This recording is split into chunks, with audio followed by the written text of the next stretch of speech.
you shouldn't discount that it does afflict children, so it isn't without consequences. If you go back, and I ask anybody to go back over the number of times that I've said we've got to do everything we can to keep the schools open, no one plays that clip. They always come back and say Fauci was responsible for closing schools. I had nothing to do. I had nothing to do. The United States on Wednesday surpassed 1 million coronavirus deaths. I think it's really, really important that we hold everyone accountable to the decisions they made. I was working in healthcare during that time and realizing how much it was impacting our kids, especially kids with special needs. And if you really weren't involved, why weren't you involved? You're one of the health leaders at the federal government. Shouldn't you be involved in this decision making?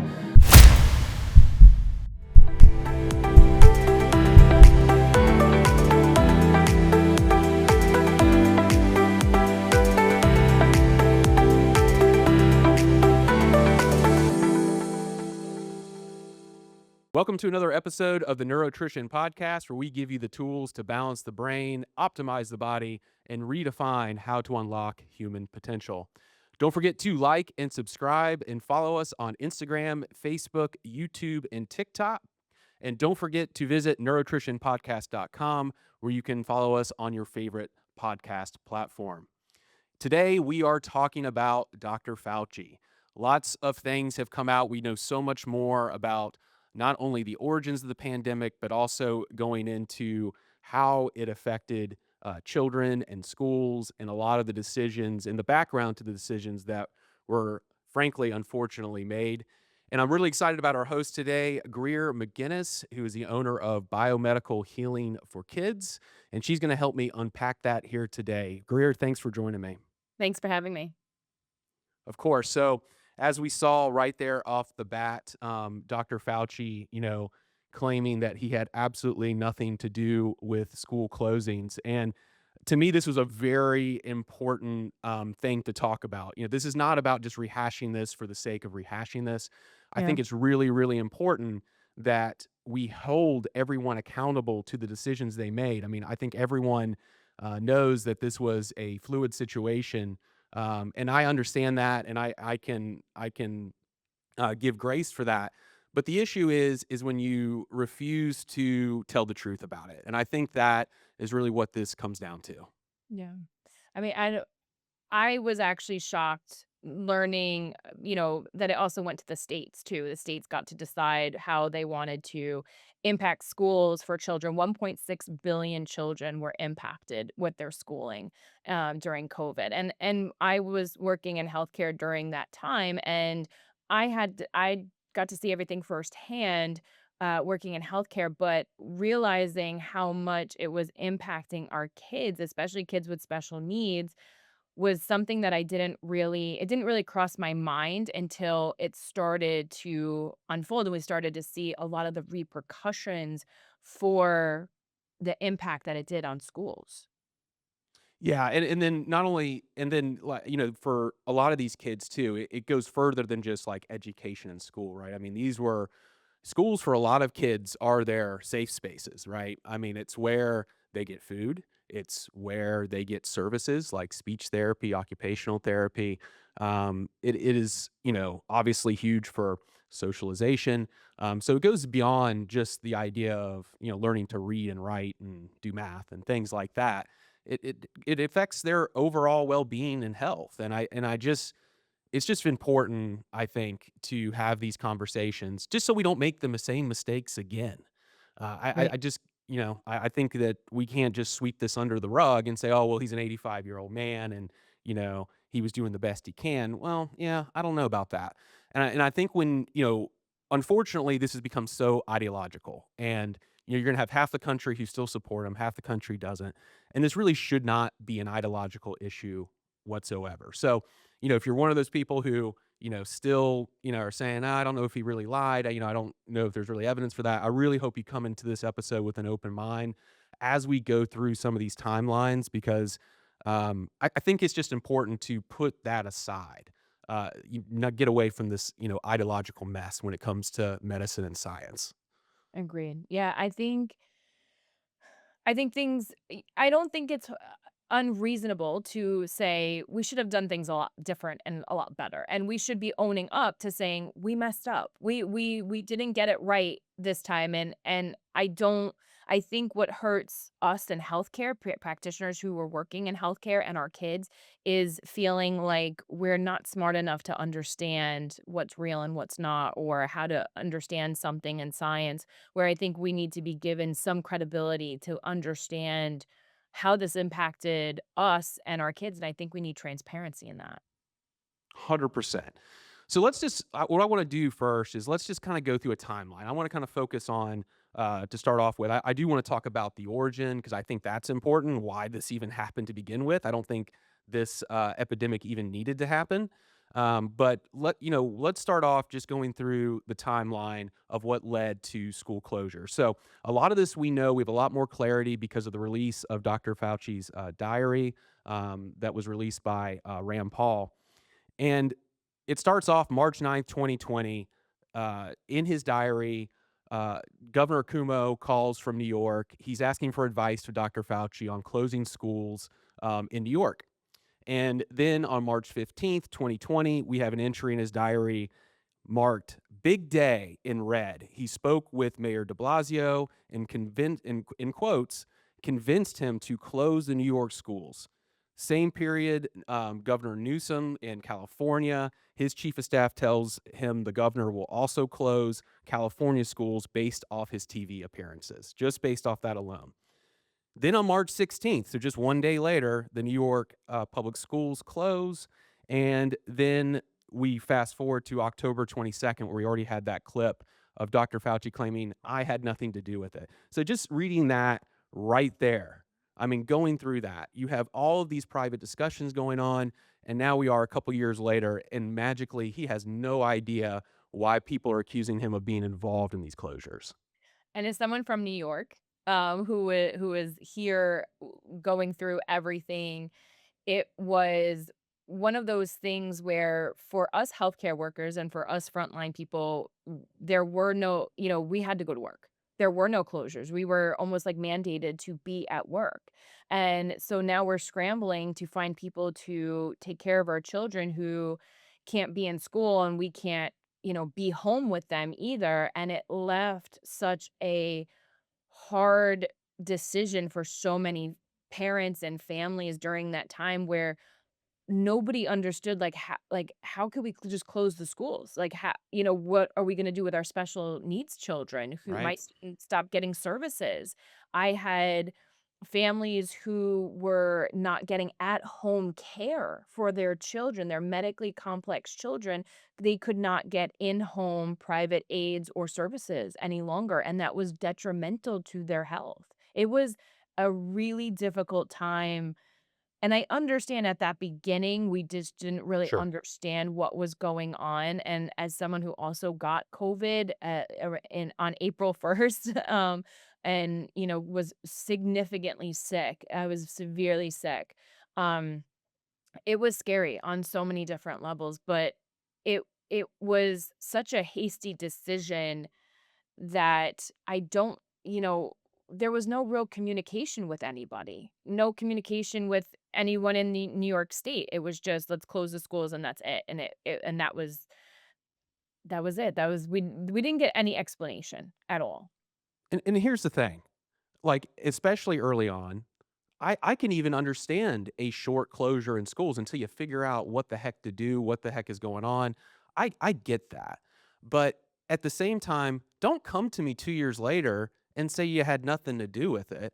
Yeah. Just say, tell me the truth and say, hey, I thought it was the best decision at the time. We were still trying to figure out what was going on, how bad this would be for different populations. I mean, I think that's even a fair statement that maybe early on we didn't know if it was going to affect kids as much as it did older adults. There was a learning curve, and Yeah. that's the truth. But at the same time, why make this other story up that I don't know, they just decided to close schools. It wasn't me. That just is what drives me crazy, and we're gonna see that as we go into the origins and other things. I But also moving. I Oh, think go ahead. Yeah. they know that whatever California and New York do together, the rest of the states typically follow too. Right. So if you can have California and New York follow like the two biggest, It's a states, lot the of rest pressure to everybody else. Yeah. that's a lot of pressure to everyone else. We see this across the board with any type of political interventions or scientific, anything.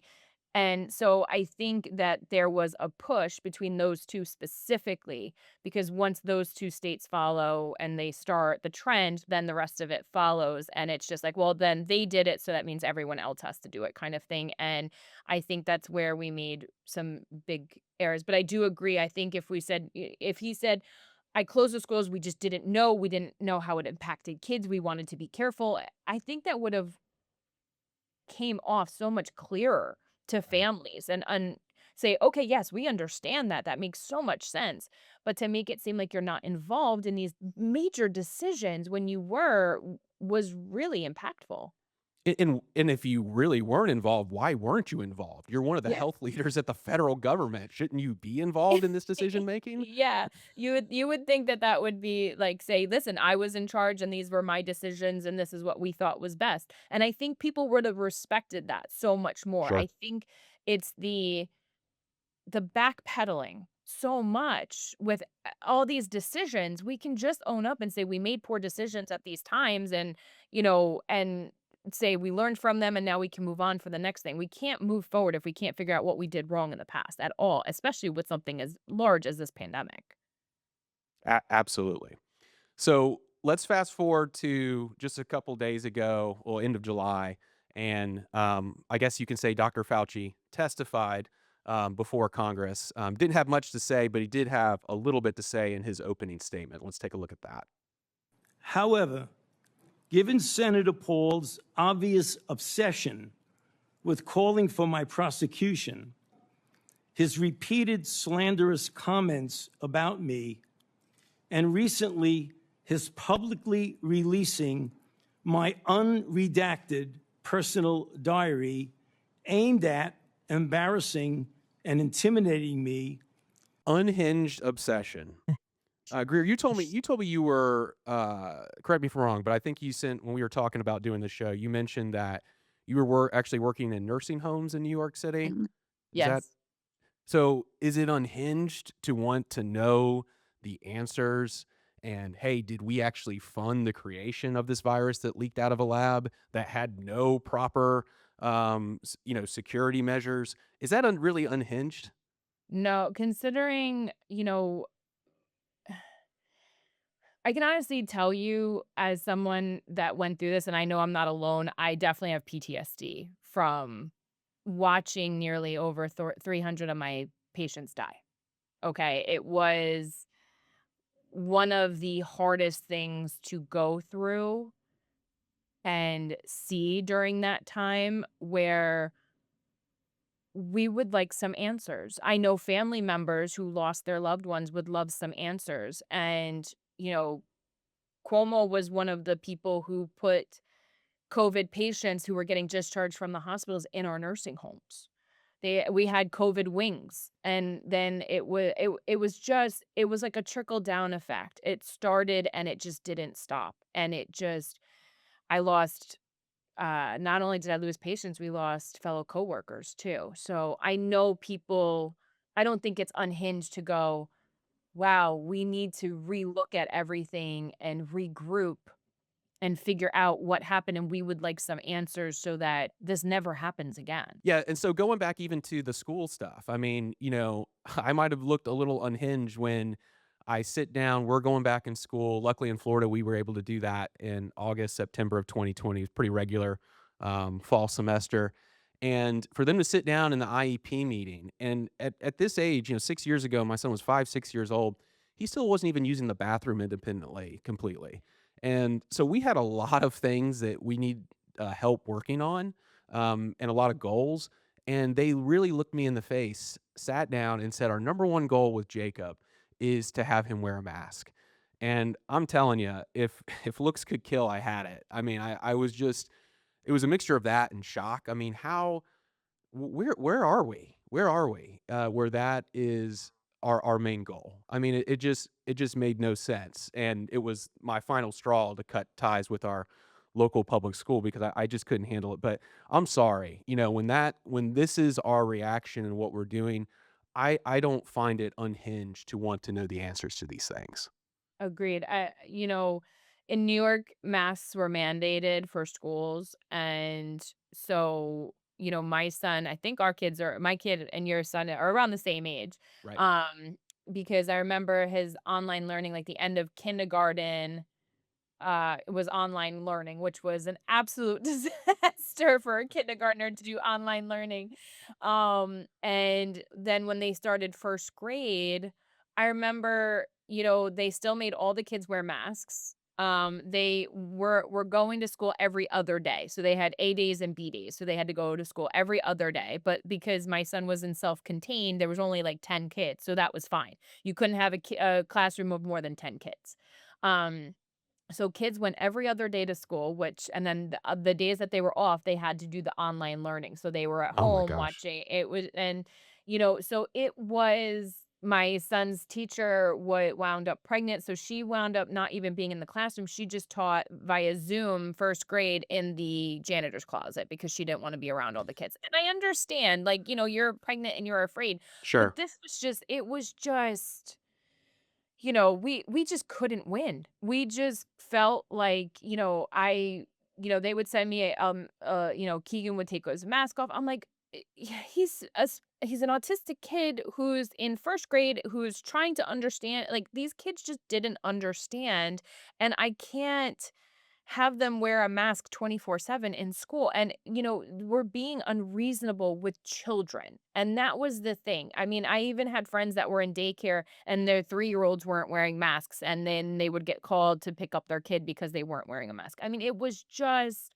that to me is unhinged that we took Yeah. something to such an extreme, especially with children who don't have that rationalization, who don't understand, and then trying to force them into doing something. And it was just a disaster. And, to go further with that, I mean, what did people do like when they had to work? I mean, folks had to still work, Yeah. theoretically. And now you're like, oh, no, you got to stay home with your kid while they do this ridiculous online learning. And even going further with the mask, especially these real young kids and talk about daycares, kids 2, 3, 4 years old. It's really important for kids from a developmental standpoint to see facial expressions. Early on in development is where we learn, where our right brain is developing. We're learning these social skills and we're missing that input. We're not seeing effective people's facial tone and, seeing their different expressions. And that really impacts development. And no one talked about that. No one talked about that. And it's going to be obviously have an impact on these kids. I mean, so many kids I'm seeing now who have these delays, especially socially. And every time I look, they're born 2019, 2018, 2020. They're all in this range where they got hit with these early development lack of input Yes. during this time. And it's just a really sad thing. Yeah, and I agree with you. I think you said it perfectly. What they did was really the unhinged behavior, and Yeah. it needs to be identified. And I don't like this sweeping under the rug. Well, we were just learning. That's fine, but you literally told people like us who were pushing back on this that we were killing people. Okay. Yeah. So let's not forget that. You don't get And to say all these ridiculous things and then come back to me and say, oh, it doesn't matter. When you and it basically wasn't like it wasn't like a lot of us weren't being compliant. A lot of us were compliant right, at first. Don't right, I mean, especially a lot of us who, even if we were maybe alternatively, in the holistic mind frame, we were still being compliant at first. Like when I first got sick with COVID, I took the antibiotics that they prescribed me because I was so sick. They thought I was going to die. And right. my girlfriend who was a nurse in NICU was like, "Please take it. Like, we don't know, just take it." And it wound up making me worse in the long run, but we didn't know at the time. But, we were compliant. We were following as much as we could. And so I hate the fact that we were compliant, we were following the rules and regulations and the law, and then we got pushed back, and because we started questioning, well, this didn't work, so maybe we should go to this instead. I found a clinic that was open near me that saved my life. I mean, they did IV banana bags and Myers bags and vitamin C and glutathione, and it saved my life. I did homeopathy and things like that, and that's what made me better. So for me, it was like, okay, well, this we didn't learn, and that didn't work when you were sick with COVID, but this did. This helped. So why are we making it seem like when we push back and say, oh, but these other things could be helpful, you're telling us, no, it's our fault. We're gonna hurt people. It's like, but we were being we were following the rules and it didn't work. So we're trying to also provide alternative interventions and we're getting pushback and getting told that we're the problem. And we're just like, no, we're going through this too. We're just trying to help too. Right. So that's frustrating for me, I think, because so I'm sure so many amazing providers, and we've listened to them speak at several conferences together talking about COVID and their interventions, and it helped hundreds of people, even from long haul COVID. So why are we not learning from these people and these topics? Because I think it's important. And it is. And I think I think it's important for us to go back further than even just, the school situation. I think that's a very important one. Obviously, both of us work with a lot of kids. That's kind of our wheelhouse. And so, I think that is super relevant for us. But I think it's relevant to start talking about how this even happened in the background to why this epidemic even started, which brings us to this next clip I want to watch. 1 million Americans died from COVID-19. Some estimate as many as 15 million people died worldwide from COVID-19. Publicly, Anthony Fauci promoted the theory that the virus arose naturally, while privately, he was well aware of a mountain of evidence suggesting the virus originated in the lab. The American people deserve answers. The American people deserve to know why dangerous research was funded by NIAID in a totalitarian country, in a lab that lacked acceptable safety standards. The decision to fund dangerous gain-of-function research in Wuhan, China, will likely go down in history as perhaps one of the worst public health decisions. Frankly, the American people deserve an apology. I hope today Dr. Fauci will come clean, admit it was a mistake to fund dangerous research in China, admit that the risk of this dangerous research exceeded any possible benefits, ask forgiveness, and pledge to help our government devise safeguards so a man-made epidemic never happens again. Instead of an apology, you have for years avoided responsibility.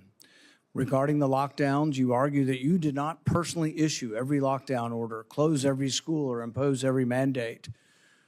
But officials across the country invoked your authority to justify these decisions. And you presented your recommendations not as judgments open to debate, but as dictates of science itself.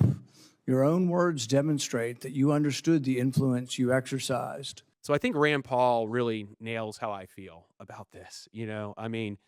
I am the science, right? There was no room for debate, even within the administration itself. Dr. Redfield was from the beginning, from everything we know now, was definitely a critic of some of the information that was coming out, especially when it came down to the origin of the pandemic.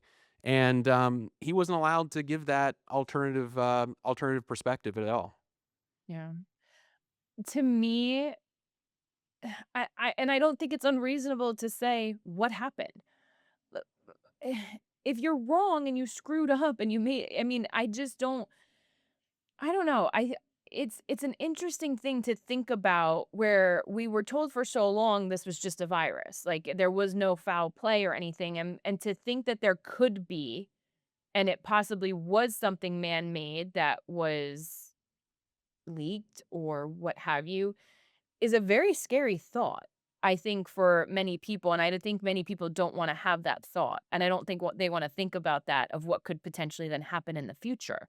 But to me, I think that's the biggest answer. So many people, especially if you've lost a loved one or a family member, you want someone to blame. And I get that.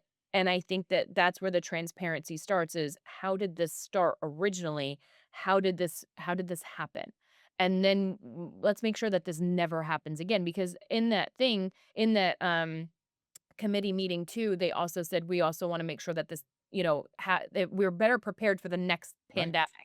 And that, I think, to me, like set fear of oh my gosh, this could happen again if we're not careful. So to me, that was a scary perspective to say, like, we need to prepare for the next pandemic. Well, why are we, hopefully there isn't one, but there probably Right. will be one. And that's a scary thought. Well, and we need to have a real conversation. We need to decide as not only Americans, but really on the world stage, is this how we want to do science? Like, this idea of gain of function. I mean, and Anthony Fauci has been a huge proponent over decades of gain of function research. And we really need to have this discussion if we think this is really a good idea. I mean, from their perspective, they think, hey, if we can make this deadly virus in a lab, we can learn how to either prevent it or, focus on developing treatments or, basically the idea. I think there is probably these true believers who have this intention of, hey, we can make these deadly viruses as a mechanism to prevent the suffering and stuff when actual viruses do create an epidemic naturally. But, when you see what they can do when they leak out and create all of this damage, is that really worth doing? I, you and I love to say science is forever evolving, and previous science might need to be relooked at again because previous science it changes because we change as humanity. So when we have science and these types of dangerous aspects of science, bioweapons, things like that, we need to be very careful. I mean, there I was joking around. My father is a Marine, and I said, I always wonder the military secrets. Like what's Mm. really going on behind closed doors because we don't know. We have Oh, that we could just be skimming the surface with like something like COVID. I mean, that could just be like a 2 on the Richter scale compared to what is actually being scientifically looked at or researched or whatever, and we haven't the slightest clue. And I think that part, understanding science and being in the science world, is very scary to me. Of that thought that this could just be simple compared to what's actually out there. yeah, absolutely. Part of me thinks there's a little bit of ignorance is bliss, Yeah. but I don't know how much I really want to know. But at the same time, I mean, we do need to have a discussion of this, and it shouldn't be ideological. We really need to have pressure on these politicians and different officials to say, hey, is this what we want as a country? And I'm not sure that it is. I mean, this is not the first time a virus has leaked. I'm kind of saying it like that's a foregone conclusion is what happened in COVID. I think it's pretty overwhelming evidence at this point that's what happened. I'd still like to see this bat that has this original virus. I don't think we found that yet, Yeah. which is pretty incredible. But I do think this is an important conversation. And to that point, when we talk about how this from the bat theory became the science early on, I think it's really important to dig into that. So let's watch our next clip here. You could not hide that your agency had funded the Wuhan research or your long history of defending gain-of-function research. The only alternative left was to argue that COVID-19 did not originate in the Wuhan lab. You were not a detached observer. You had an institutional interest in the public believing that federally funded research had nothing to do with the pandemic. It was a conflict of interest from the very beginning. The authors of the proximal origin of SARS-CoV-2 privately had serious doubts about a natural origin. Within days, though, they flipped, and they all wrote in proximal origin that the virus was almost certainly not a laboratory construct. That paper was then used by the government and the media and you to discredit Americans who were asking the same questions that you and the authors were asking yourselves privately. So I think that statement by Senator Paul is really important for us to break out because very early on, and even when this proximal origin paper of COVID came out, I don't know that I was really in the mindset of thinking that we just made up papers. Uh, that really wasn't. I wasn't that conspiratorial at that point.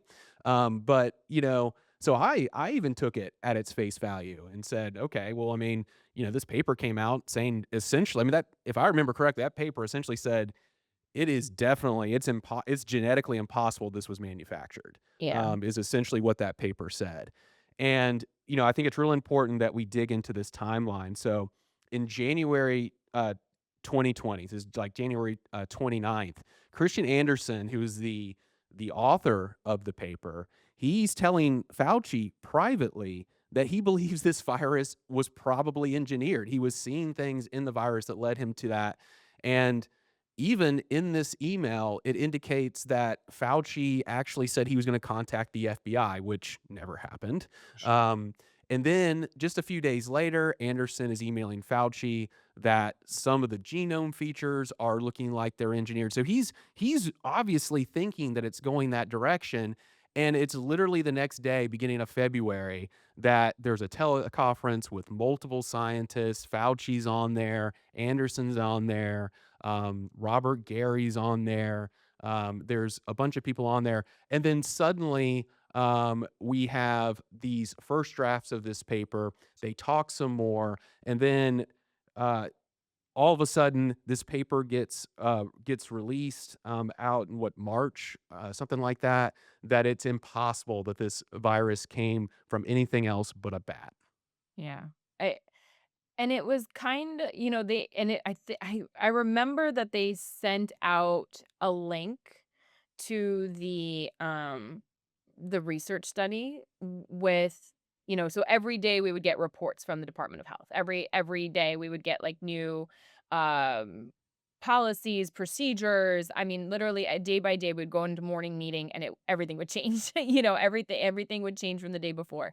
And I remember like they always were linking or sending like studies or what have you of, what like the new thing that's coming out, the new research. And that was one of the things.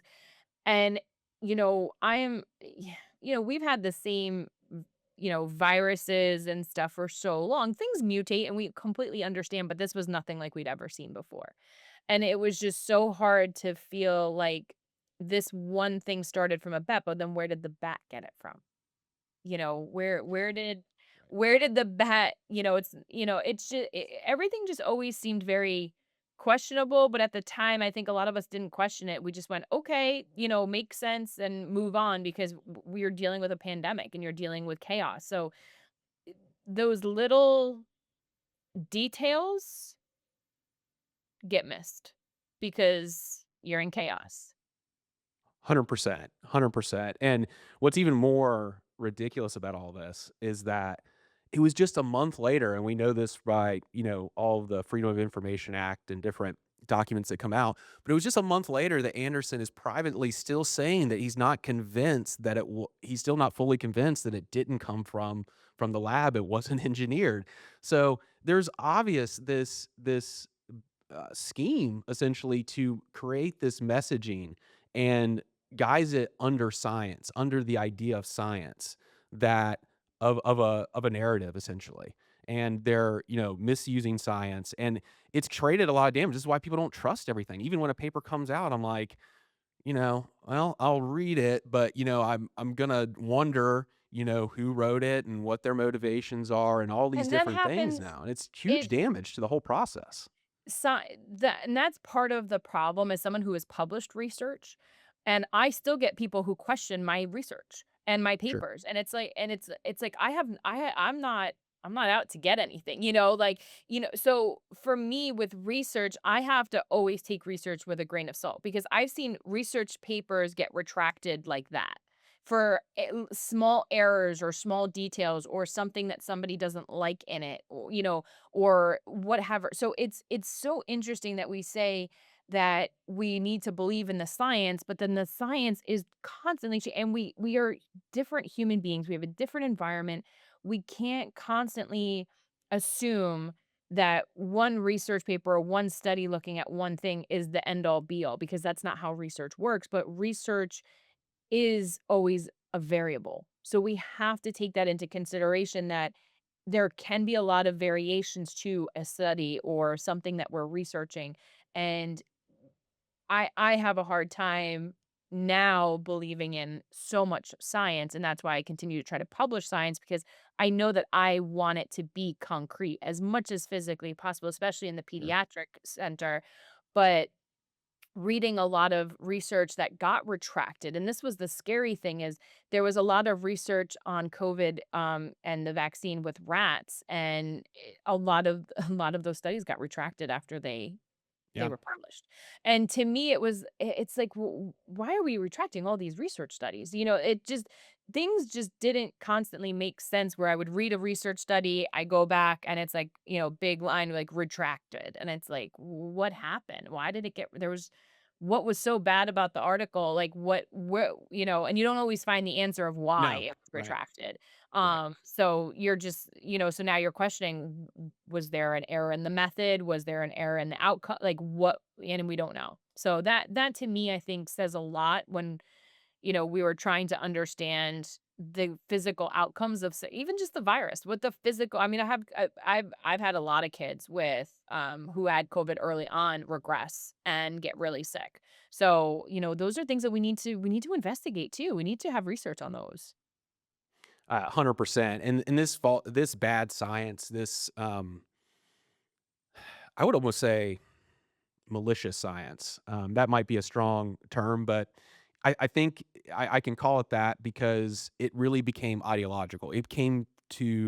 We were using science to create political messaging and draw political lines, and it really divided the country too. So Yeah. um, that that also went into the guidance when we talk about masks and school closures and all of that kind of stuff.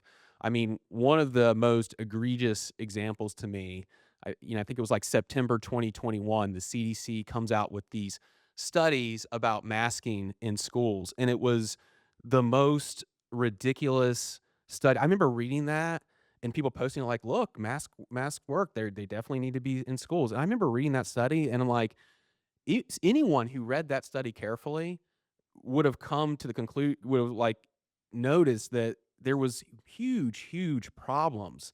I know there was a journalist from the Atlantic, of all publications, who, one of the journalists who covered a lot of science and different studies, pointed out that these studies counted outbreaks rather than cases, did not control for vaccination status, and here's the big thing, included schools that did not meet its own criteria and covered schools that were not open during the study window. So they literally included schools that kids Such weren't a even going, Yep. and saying, "Oh, look, they didn't get COVID because at school." Like, well, no joke, they weren't there. Yeah. Um, and some of the schools in the studies were open twice as long as the other. I mean, it was total. I mean, it wasn't even a good job of making bad science to make Yeah. a political point. And to me, that's disgusting. It really is. It's the agenda science. I call it the Right. agenda I love science. If that. you have a specific agenda, you can create and manipulate the science to give you the outcome. Anyone can do it. I mean, I've Sure. seen it more times than I can count in research. And if you look at how much research has actually been retracted over the years, it's a lot. So I call it agenda science because I think at the time they were trying to prove a point. And us working in healthcare who wore masks, because even before, like if you didn't get the flu shot, you had to wear a mask. That was like Mhm. the thing. And we knew masks were not going to prevent you from getting or giving the flu. The virus is on you. A virus is you at that time. So it was just very interesting and weird to say, like, oh, now all of a sudden this is going to stop and prevent a lot of the transmission, and we really don't, besides an N95, like a real N95 mask, which they all gave us in a brown paper bag that we had to keep reusing over and over again, which made total sense to them Right. at that time. Um, we all look like ducks walking around in these things. But so it was just kind of one of those things, you just shook your head after a while and you went, "What are we doing?" Because this just isn't making any sense. Yeah. I mean, I wish I had the answers to all that, but I mean, it just goes to show you. And then you go further, and you have all these documents coming out that basically the teachers union was writing the guidance for the CDC. Like you basically CDC is coming up with this guidance, sending it to the teacher union leaders. They're editing it, and then they're publishing it as science. I mean, it's just crazy. I mean, this can never happen again. And that's why this is such an important conversation. And this is why we need to talk about this, because we need science to be at this higher level. Okay. We need science to be trusted.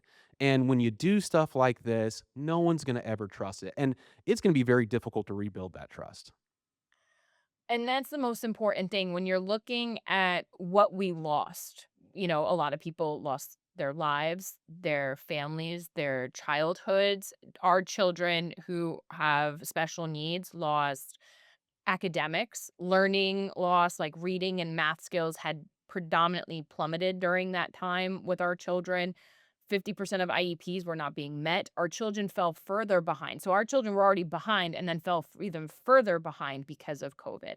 So we have to kind of look at how it impacted everything overall and say, okay, we need to regroup and realize that if we were more honest, if we were more transparent, and just came out and said, we don't know, we're looking, and I don't think there's anything wrong with saying we don't know because we didn't know. But to make up things like the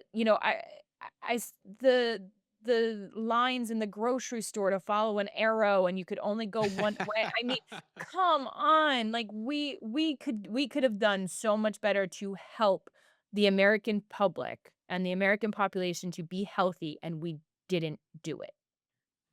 The grocery store thing, that was the worst. I mean, I probably got more exercise than ever doing that, because I'm already the person who you always forgets a thing or two on the other side of the grocery store once I moved to the other side. And so now with this, I had to do this like maze to get back. I mean, it was awful. Yes. Uh, Yeah. did not pair well with ADHD. I can promise you that. But yeah, it's just a nightmare. And then you even go into I know you went into a little bit of the regression in the grades and the test scores. But the big thing, especially, and this is where we get into the passion of what me and you do, is really going into all the services that stopped, and these kids at critical early intervention states, or states of their development where early intervention is the most important. All that came to a grinding halt. Yeah. And they were trying to do things via Zoom, and, Mhm. parents, it's just impossible. I mean, they lost so much time, and honestly, teachers, I remember it was like my son was like in first grade when we still were going through COVID, and then by like second or third grade, we were still kind of in the mix. And I remember the teacher goes, "Oh, well, he's not where he should be." I said, "But he was before in first grade. So what happened?" And it was a lot of the kids just plummeted in their academics because they weren't doing what they were supposed to. And it was just because of COVID. So but nobody explained that to us. No one said, like, okay, when you're home, do this. Like, parents could have done a lot more at home too. But we didn't know. We just thought everything was copacetic and everything was status quo. And then you get the report at the end of the year, oh, your kid's like 2 grades behind. It's like, well, no one said anything. Yeah, and even beyond services, the mental health of these kids just degraded so much because of the isolation, because Yes. they weren't with their friends, and frankly, they were being scared to death Yes. about this virus. I think that's part of it as well. But when you look at really a lot of the statistics here, I mean, we saw emergency visits for suspected suicide attempts among girls from 12 to 17 increase 51% from February and March of 2021 compared to before the pandemic in 2019. That's a gigantic increase, by the way. 51% suspected suicide attempts. Then you had mental health related emergency department visits among adolescents in general was up 31% just in 2020. So, I mean, it's their physical health, it's their developmental health. This had a lot of consequences, and again, I'll go back to it's not unhinged for us to want answers to all of this. Yeah, our kids deserve better. Children deserve better. And I saw a lot of kids fearful of getting sick or, and, we, again, it goes back to it's not unhinged to want transparency and have good understanding of what's going on. And it was their job, regardless of Right. what your background is. I understand you and I have medical science backgrounds, but regardless that we have that, it was their job as the public servants to explain it to the American people to a degree that they could understand and be transparent and honest. And that was their job and they didn't do it. And it's okay. I think that's the big messaging. I hope that people in government, people in these positions start to learn. And you've said it many times during the show. It's okay to tell us you don't know. Yeah. You can tell us it's your best guess. We're not sure. This could help. It may not. We'll reassess. We do that every day with patients. We have a very good educated guess of what treatment is gonna, what treatment's gonna be successful. Sometimes we have to do something different. No one's perfect, but I also don't gaslight my patients into, and just saying, and especially when something's not working, keep doing the same thing and then trying to convince them they're the crazy one. That's not what we do and what we shouldn't be doing at our government level, at our health official level. It just has to change. And the only way it will change is if we don't forget this and don't let people forget this, because you can already see, people doing this revisionist history of what happened. Mhm. And I think it's a huge problem. Yeah. And again, going back to what they said is they're trying to I'm trying not to be a conspiracy theory about it, but when hmm they said that it's gonna potentially happen again, that was a big trigger for me. So now parents are in this position, here they are, here's what the hand that we've been dealt. Um, I guess the idea is what steps there are now. I don't know that. I think there's nothing that can obviously undo the damage. Um, but I guess the question is, what should parents be thinking about? And I mean this in a way of thinking about how all this information could have impacted your kid, and looking at solutions and moving forward, like where do they start making next steps? I think one is not letting this happen again, so holding people accountable, and two is not ignoring some of the signs they may be seeing in their kids. Yeah. And questioning things.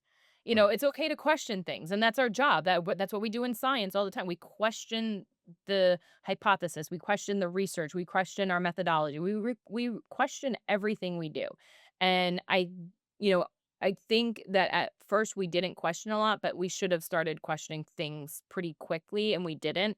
And I think now we've learned that we need to push back. We need to question so that we understand exactly what is being told to us and it makes sense to us. And I think that's a really important feature because I feel like we shouldn't be complacent in just saying, "Oh, this is it and this is the end result," and it's not. It's only a piece of the puzzle.